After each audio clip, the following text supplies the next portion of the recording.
Hello students, welcome to ITI electrician academy Sultanpur. ITI electrician academy Sultanpur के online portal पर आप सबका हार्दिक स्वागत है। आज हम लोग DC मोटर चैप्टर के बारे में विस्तृत अध्ययन करेंगे। पिछली क्लास में आप लोगों को DC जनरेटर के बारे में पढ़ाया गया है, जिसमें DC जनरेटर का पूरा थ्योरेटिकल सेक्शन कवर किया गया है। उसके बाद DC जनरेटर से संबंधित जितने भी ऑब्जेक्टिव क्वेश्चंस बन सकते हैं, लगभग सारे संभावित क्वेश्चंस रखे गए हैं। कुछ क्वेश्चन और अगर बचते हैं तो उनको बाद में आगे की क्लासेज में अपडेट किया जाएगा। चलिए आज शुरू करते हैं हम लोग DC मोटर।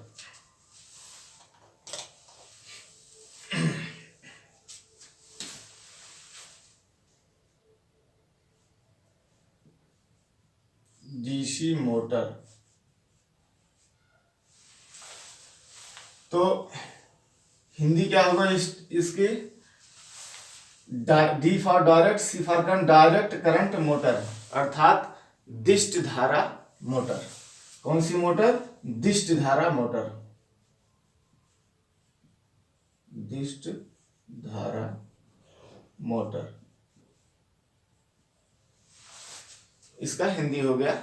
जनरली पेपर में एग्जाम में प्योर हिंदी पूछता है तो वहां पर दिष्ट धारा मोटर ही लिख के आता है। अच्छा, तो जो हमने आपको बताया था पिछले सेक्शन में भी कि हम लोग मशीन पढ़ रहे होते हैं। मशीन, जैसे कहीं कहीं पर आपको यह नाम सुनने को मिलेगा DC मशीन। तो DC मशीन के अंतर्गत दो मशीनें आती हैं। आपको यह नाम सुनने को मिल सकता है DC मशीन, AC मशीन।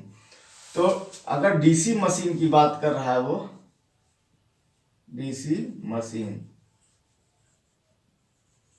तो DC मशीन के अंतर्गत दो आएगा। एक आपका आएगा DC जनरेटर,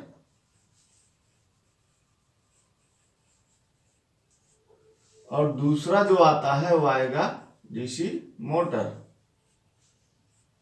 ये DC मशीन में हो जाता है। यही अगर AC मशीन की बात करें, AC मशीन हम लोग आगे चल के पढ़ेंगे। तो AC मशीन में एक आ जाता है आपका अल्टरनेटर,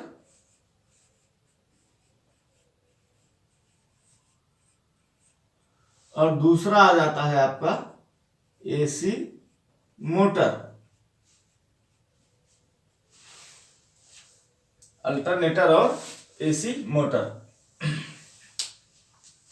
तो हम लोग जो है अभी DC मशीन को पढ़ रहे हैं, जिसमें DC जनरेटर को हम समाप्त कर चुके हैं और आज शुरू करेंगे DC मोटर को। चलिए,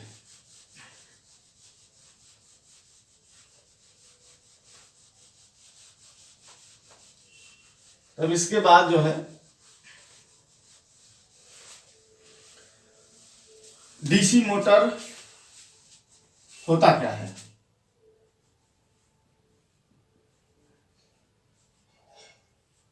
DC मोटर डेफिनेशन इसकी जो है वो बता दीजिए। तो जनरेटर में हम लोगों ने क्या पढ़ा था? जनरेटर क्या करता है? विद्युत वाहक बल उत्पन्न करता है। तो जनरेटर में हम लोगों ने पढ़ा था कि वह मशीन जो यांत्रिक ऊर्जा को वैद्युतिक ऊर्जा में परिवर्तित कर देती है उसे जनरेटर कहा जाता है। मोटर में हम क्या बोलेंगे? DC मोटर में वह मशीन जो DC विद्युत ऊर्जा को यांत्रिक विद्युत ऊर्जा में परिवर्तित कर देती है उसे DC मोटर कहा जाता है। इसकी डेफिनेशन को हम लिख दे रहे हैं। मोटर में आप जान ही रहे, सप्लाई डालेंगे, माने इलेक्ट्रिकल एनर्जी आप देंगे, उसके बदले में वह हमको क्या देगा? Mechanical power. इलेक्ट्रिकल पावर लेगा, मैकेनिकल पावर देगा। अर्थात वह मशीन जो DC विद्युत ऊर्जा या दिष्ट धारा विद्युत ऊर्जा को लेकर के यांत्रिक ऊर्जा प्रदान करता है उसे DC मोटर कहा जाता है। इसकी डेफिनेशन को हम बोर्ड पर डिनोट कर दे रहे हैं।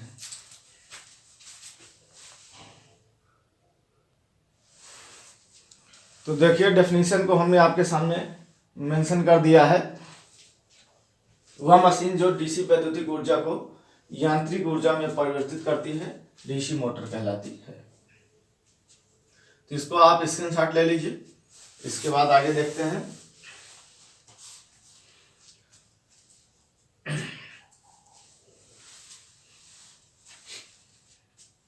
चलिए इसको मिटाते हैं, फिर आपको बताते हैं principle of DC motor. DC motor किस प्रिंसिपल पे काम करती है।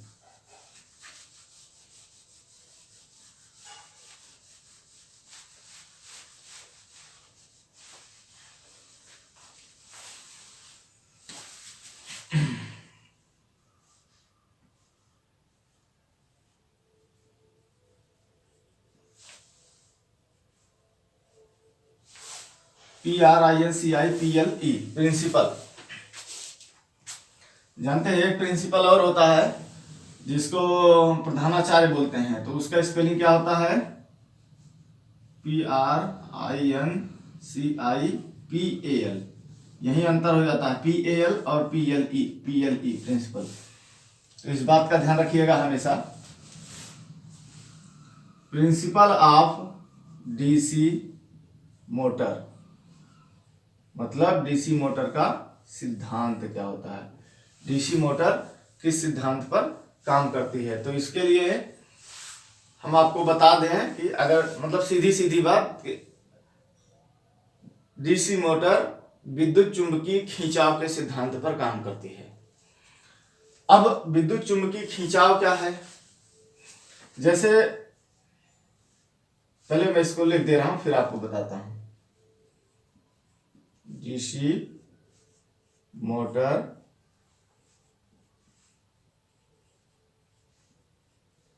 विद्युत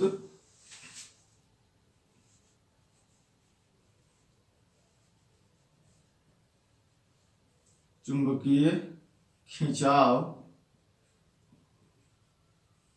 इसको आप इंग्लिश में लिख सकते हैं इलेक्ट्रोमैग्नेटिक ड्रैग।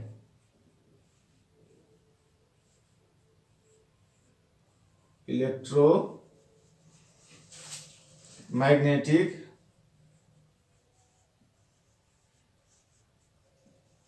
ड्रैग, ठीक, इलेक्ट्रोमैग्नेटिक ड्रैग अर्थात विद्युत चुंबकीय खिंचाव के सिद्धांत पर काम करती है।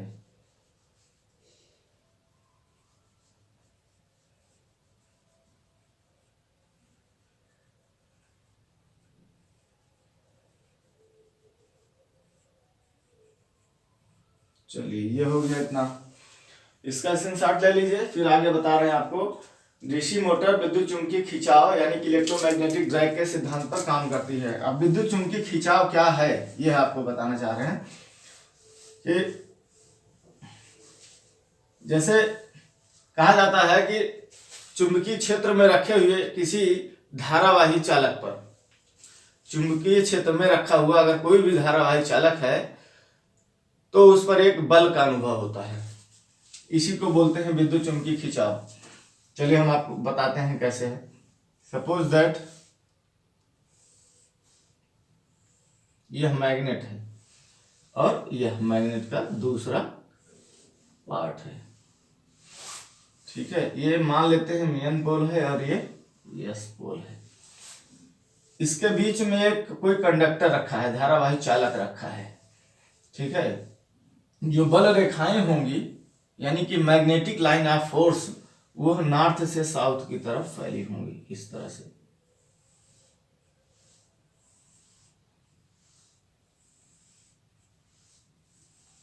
आपको ये बात पता ही है, चुंबक के बाहर नॉर्थ से साउथ की ओर मैग्नेटिक लाइन ऑफ फोर्सेस फैली होती हैं और चुंबक के भीतर में साउथ से नॉर्थ की तरफ चल के अपना वह पथ पूर्ण करती हैं। अगर इनके बीच में एक कंडक्टर आप डाल दीजिए, एक कंडक्टर रख दीजिए ऐसे, मान लीजिए खड़ा खड़ा ही आप रख दीजिए ऐसे। ये क्या है? ये कंडक्टर है जिसको हिंदी में बोलेंगे धारावाही चालक। धारावाही मतलब जो अपने में से धारा का प्रवाह कर सके, धारावाही चालक, ये कंडक्टर है। अब इसमें इस कंडक्टर के ऊपर तार लपेट दीजिए, या इस कंडक्टर में तार, कोई भी पावर सप्लाई आप दे दीजिए, इसमें करंट फ्लो होने लगे ऐसे इस कंडक्टर में, ठीक है। ये करंट कोई आई जाने लगे इसमें अगर करंट जाने लगेगी तब आप क्या देखेंगे, तुरंत ही ये कंडक्टर मूव करेगा, चाहे इधर मूव करेगा चाहे उधर मूव करेगा, एक तरफ डिफ्लेक्शन आएगा इस कंडक्टर में। आप यहाँ पर बैटरी लगा दीजिए, धारावाही चालक है तो यहाँ से जो है बैटरी लगा करके इसको सप्लाई दे देंगे इस चालक को। आपको पॉजिटिव निगेटिव दोनों बनाना पड़ेगा, रिटर्निंग भी देना पड़ेगा इधर से, ठीक है। तो जैसे ही इसमें सप्लाई जाएगी, या एक तार है इसके ऊपर, ऐसे आप कॉइल लपेट दीजिए। सपोज दैट कि आप सप्लाई देना चाह रहे हैं तो ऐसे देंगे सप्लाई, तो ये हो जाएगा शॉर्ट। तो इसके ऊपर क्या करिए, कॉइल लपेट दीजिए, ऐसे ऐसे कॉइल लपेट दीजिए। उसके बाद 2 सिरे कॉइल के निकलेंगे, आप उसमें बैटरी के थ्रू सप्लाई दे दीजिए। जैसे सप्लाई देंगे आप देखेंगे कि यह जो है ये दोनों जो हमने मैग्नेट लगाया हुआ है ये परमानेंट मैग्नेट है, और उसके बीच ये इलेक्ट्रोमैग्नेट भी आप ले सकते हैं। अभी एग्जांपल में समझाने के लिए मैं बता रहा हूँ, ये परमानेंट मैग्नेट है, एक धारावाही चालक है, इसमें से धारा प्रवाहित होगी। धारा प्रवाहित करने के लिए भी आपको यह बता रहा हूँ कि इसमें आप जो है लपेट दीजिए कॉइल, उसके बाद बैटरी से स्विच लगा करके ऑन कर दीजिए। जैसे ही करेंगे इस प्रैक्टिकल, ये प्रैक्टिकल है आपका, आप चाहें तो घर पर कर सकते हैं इस प्रैक्टिकल को अच्छे से। तो इस धारावाही चालक में जैसे ही सप्लाई जाएगी, ये धारावाही चालक जो है चाहे इधर को चाहे उधर को डिफ्लेक्ट करेगा। किस साइड में डिफ्लेक्ट करेगा इसको बताया था फ्लेमिंग ने। जैसे डीसी जनरेटर में आपने पढ़ा कि डीसी जनरेटर द्वारा उत्पन्न विद्युत वाहक बल की दिशा ज्ञात करने के लिए हम फ्लेमिंग के दाहिने हाथ के नियम का प्रयोग करते हैं। उसी तरह से डीसी मोटर किस डायरेक्शन में घूमेगी, मोटर का मतलब यहाँ पर जो आर्मेचर लगा, ये चुंबकीय क्षेत्र है, इसके बीच में यही आर्मेचर रहेगा। तो आर्मेचर किस डायरेक्शन में घूमेगा, क्लॉकवाइज घूमेगा या फिर एंटी क्लॉकवाइज घूमेगा, इस बात की जानकारी जो है वह फ्लेमिंग के लेफ्ट हैंड रूल से आपको हो जाएगी। तो आगे अभी बताएंगे आपको। कुल मिला के हम आपको यहाँ समझाना चाह रहे थे कि विद्युत चुंबकीय खिंचाव क्या है। विद्युत चुंबकीय खिंचाव क्या है इसकी भी डेफिनेशन भी मैं लिख दे रहा हूं कि चुंबकीय क्षेत्र में अवस्थित विद्युत धारावाही चालक एक बल का अनुभव करता है जिसे विद्युत चुंबकीय खिंचाव कहते हैं। चलिए इस डेफिनेशन को मैं आपके सामने नोट कर दे रहा हूं। इतना स्क्रीनशॉट लेना चाहें तो ले लीजिए। थोड़ा सा इसमें अगर मैं और घुस के बताना चाहूँ आपको और इसके अंदर में, तो इसका आप प्रैक्टिकल कर सकते हैं अच्छे से। जैसे 1 मिनट इसको मिटा दे रहा हूं। प्रैक्टिकल कैसे करेंगे वो बता रहा हूं। ये भी मिटा दीजिए।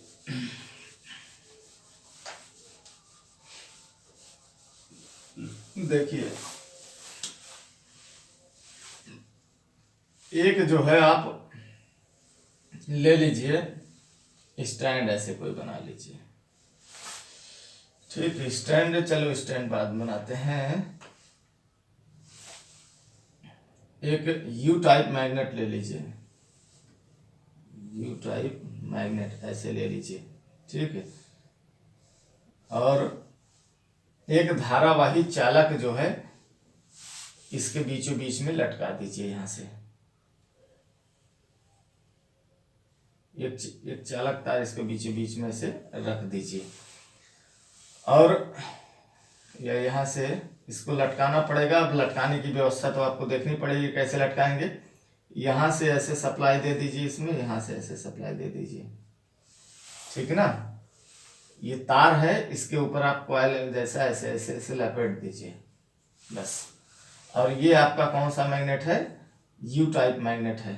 ऐसे इसको बना दीजिए थोड़ा सा। ये आपका यू टाइप मैग्नेट हो गया। तो एक तरफ एन हो जाएगा, एक तरफ एस हो जाएगा। और यहाँ से एक बैटरी ले लीजिए आप, प्लस माइनस, ये प्लस हो गया माइनस हो गया। यहाँ से आप जो है इसमें सप्लाई दे दीजिए एक स्विच के थ्रू। तो जैसे ही सप्लाई देंगे ये देखेंगे कि जो तार था एक तरफ डिफ्लेक्ट होगा, चाहे उधर को भागेगा चाहे इधर को भागेगा। अब ये फिगर 3 डायमेंशनल नहीं है, इसलिए थोड़ा सा आपको इमेजिन करना पड़ेगा। ये है जो रॉड है, इसके बीचों बीच में ऐसे लटक रहा है, ठीक है। जैसे ही ये तो मैग्नेट है ही, इसके इस धारावाही चालक में सप्लाई जाएगी तो तुरंत ही ये चालक तार एक तरफ डिफ्लेक्ट होगा, मतलब विक्षेपित होगा। डिफ्लेक्ट का हिंदी होता है विक्षेपित। एक तरफ विक्षेपित होगा, चाहे उधर को राइट में भागेगा, चाहे लेफ्ट में भागेगा, ऐसे, ठीक ना। तो इस प्रैक्टिकल को आप कर सकते हैं। आपके पास बैटरी भी है, बस ये प्रॉब्लम होगी तो इसको आप ऑनलाइन मंगा सकते हैं। ये मैग्नेट जो है आप ऑनलाइन मंगा सकते हैं। हाफ शू टाइप में 200-250 रुपये में आपको मिल जाएगा। नहीं तो जो स्टूडेंट्स ITI में पढ़ते हैं ना, तो उनके वर्कशॉप में ये रखा होगा। तो इस प्रैक्टिकल को बैटरी लगा के, स्विच लगा के आप आराम से करके देख लीजिए। चलिए,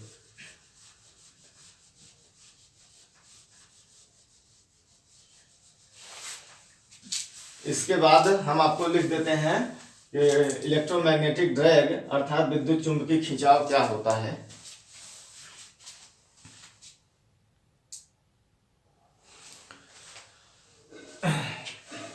विद्युत चुंबकीय खिंचाव की डेफिनेशन में लिख रहा हूं। इलेक्ट्रोमैग्नेटिक ड्रैग क्या होता है? किसी चुंबकीय क्षेत्र में अवस्थित विद्युत धारावाही चालक,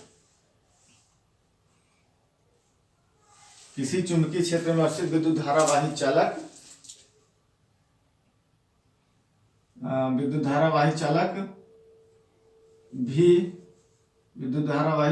भी अपना एक चुंबकीय क्षेत्र स्थापित कर लेता है,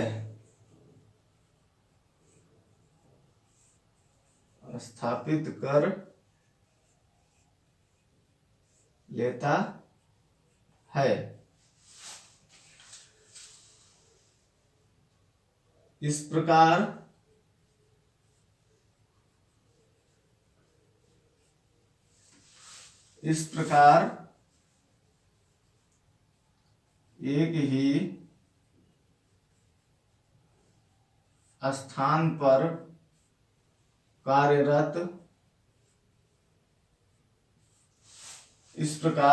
एक ही स्थान पर कार्यरत दो चुंबकीय क्षेत्रों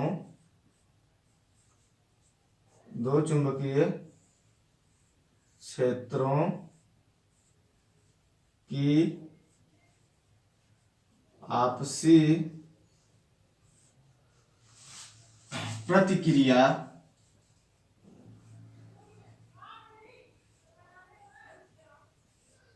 के फलस्वरूप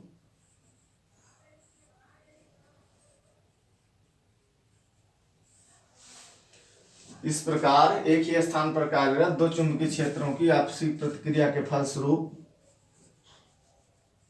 चालक एक घुमाव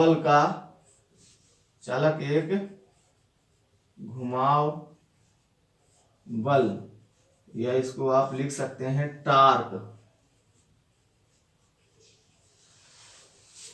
का अनुभव करता है।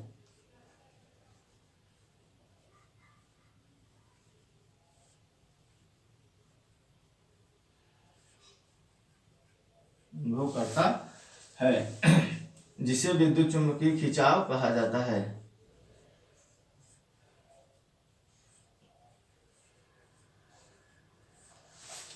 विद्युत चुंबकीय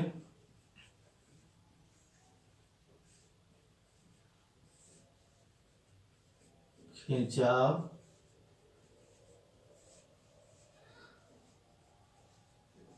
कहा जाता है। ये डेफिनेशन हो गई आपकी। इसका स्क्रीनशॉट ले लीजिए। विद्युत चुंबकीय खिंचाव क्या है? आपसे पूछा जाएगा कि डीसी मोटर किस सिद्धांत पे काम करती है, तो आप बता दीजिएगा डीसी मोटर विद्युत चुंबकीय खिंचाव के सिद्धांत पर काम करती है।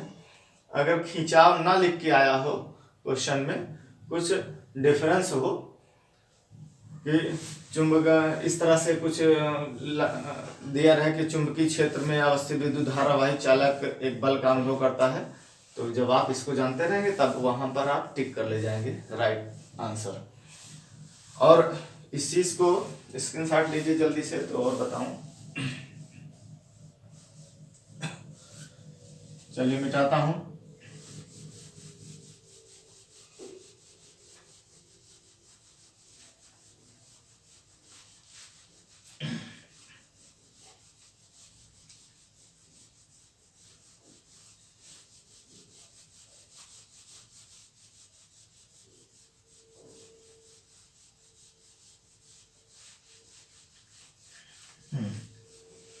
तो ये जैसे डीसी मोटर में क्या रहता है कि इस तरह से ऐसे कुछ बना रहता है, ये बॉडी हो जाती है और यहाँ पर ऐसे फील्ड पोल लगा दिए जाते हैं। यहाँ पर ऐसे फील्ड पोल लगा दिए जाते हैं, ठीक ना। और इनके बीच में थोड़ा सा एक्यूरेट फिगर बनाने में बहुत टाइम लगेगा, और सब आपके समझने के हिसाब से बना दिया कि फील्ड पोल हो गए, 4 फील्ड पोल हो गए। बीच में जो रहता है वो आर्मेचर हो जाता है। एक लाइन और दिखा दीजिए आर्मेचर को, इस तरह से दिखाया जाता है, एक डबल सर्कल में, और बीच में है डॉट डॉट डॉट ऐसे कर दिया जाता है। तो डॉट का मतलब होता है कि इसमें ये स्लॉट कटी हुई है और बाइंडिंग है, और उसके बीचों बीच में साफ्ट हो जाती है जिसके ऊपर एक कसा जाता है, ठीक है ना। तो वही विद्युत चुंबकीय खिंचाव वाले सिद्धांत को आपको बता रहा हूँ कि ये किनारे किनारे क्या हो गए, मैग्नेट हो गए। मैग्नेट के बीच में बीचों बीच में ये क्या हो गया, आर्मेचर, यानी कि विद्युत धारावाही चालक। जब आर्मेचर यानी कि आर्मेचर में सप्लाई जाएगी, ये तो ऑलरेडी मैग्नेटाइज होंगे ही पहले से, चाहे परमानेंट मैग्नेट, बड़ी मोटर होगी तो इलेक्ट्रोमैग्नेट होंगे, छोटी मोटर होगी तो परमानेंट मैग्नेट लगे होंगे इसमें। और आर्मेचर में जब विद्युत धारा जाएगी तो क्या होगा, वही वाला बात आ जाएगी ना जो भी हमने बताया आपको कि ये मैग्नेट हो गया, ये मैग्नेट हो गया, इसके बीच में एक तार, विद्युत धारावाही तार रख दीजिए, ठीक है। तो जैसे इसमें सप्लाई जाएगी, इस तार में एक बल का अनुभव होगा, चाहे इधर घूमेगा चाहे उधर घूमेगा, ठीक है। तो ऐसे ही जब इस आर्मेचर में सप्लाई देंगे तो आर्मेचर पर एक फोर्स, एक बल का अनुभव होगा और आर्मेचर घूमेगा। ये चीजें तो नहीं घूम सकती हैं क्योंकि ये चीजें फिक्स हैं। घूमने के लिए कौन स्वतंत्र है, आर्मेचर। तो आर्मेचर एक साइड में घूमेगा, और चाहे वो राइट साइड में क्लॉकवाइज घूमे चाहे एंटी क्लॉकवाइज घूमे, वो घूमने का डायरेक्शन क्या होगा वो अभी हम लोग पढ़ेंगे फ्लेमिंग लेफ्ट हैंड रूल में।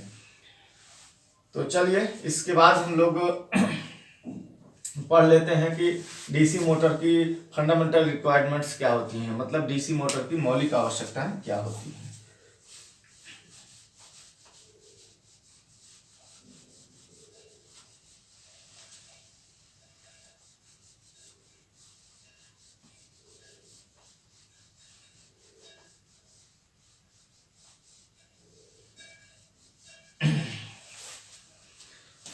Fundamental requirements of DC motor. मैं जो भी हेडिंग लिखूंगा कोशिश करूंगा कि हर हेडिंग को इंग्लिश और हिंदी दोनों में लिखूं, और आप भी जो पढ़िएगा तो हिंदी और इंग्लिश दोनों को पढ़िएगा, क्योंकि एग्जाम में जो आता है वो प्योर हिंदी में आएगा या तो इंग्लिश में रहेगा। तो अगर आपका इंग्लिश सेशन वीक है तब आप बार बार हिंदी को पढ़ने की कोशिश करेंगे। हिंदी भी क्या है कि कठिन पड़ जाती है, कुछ शब्द समझ में नहीं आते हैं, तो इसलिए दोनों को मिला जुला के आप यहाँ पढ़े रहेंगे तो एग्जाम में सपोज दैट कोई क्वेश्चन आप पढ़ रहे हैं, हिंदी में पढ़ रहे हैं, नहीं समझ में आ रहा तो तुरंत उसका इंग्लिश पैटर्न पढ़ लीजिएगा, इंग्लिश वाला क्वेश्चन पढ़ लीजिएगा, आपको समझ में आ जाएगा। इसलिए दोनों मिला जुला के पढ़िए, हिंदी और इंग्लिश दोनों को। तो डीसी मोटर की मौलिक आवश्यकताएं,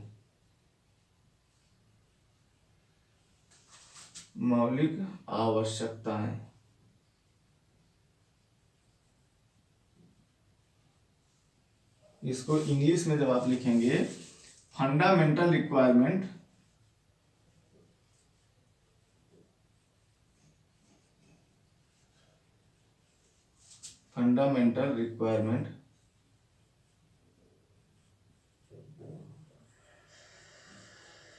आप डीसी मोटर, मतलब डीसी मोटर की मूलभूत आवश्यकताएं। तो डीसी मोटर बनाने के लिए आपको क्या क्या चाहिए, बस वही इसकी मूलभूत मतलब बेसिक बेसिक चीजें क्या चाहिए। तो सबसे प्रथम काम आपको चाहिए बॉडी, ठीक है। इसी का दूसरा नाम भी क्या होता है, योक, या एक नाम और बताइए, फ्रेम। दूसरा पार्ट क्या होता है, दूसरा क्या चाहिए भाई, बॉडी तो हो गई, अब बना लीजिए ऐसे, ये बॉडी बना देते हैं ऐसे। इसके बाद यहाँ पर फील्ड पोल लगता है ना, तो फील्ड पोल,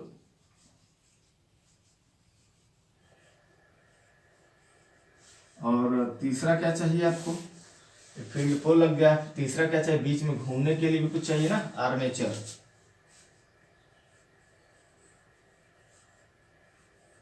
अच्छा, चौथा चीज क्या चाहिए, आर्मेचर को सप्लाई देने के लिए भी तो कोई चीज चाहिए, कम्यूटेटर। कम्यूटेटर और कार्बन ब्रश, इन दोनों के थ्रू आर्मेचर में सप्लाई आएगी, तो कम्यूटेटर।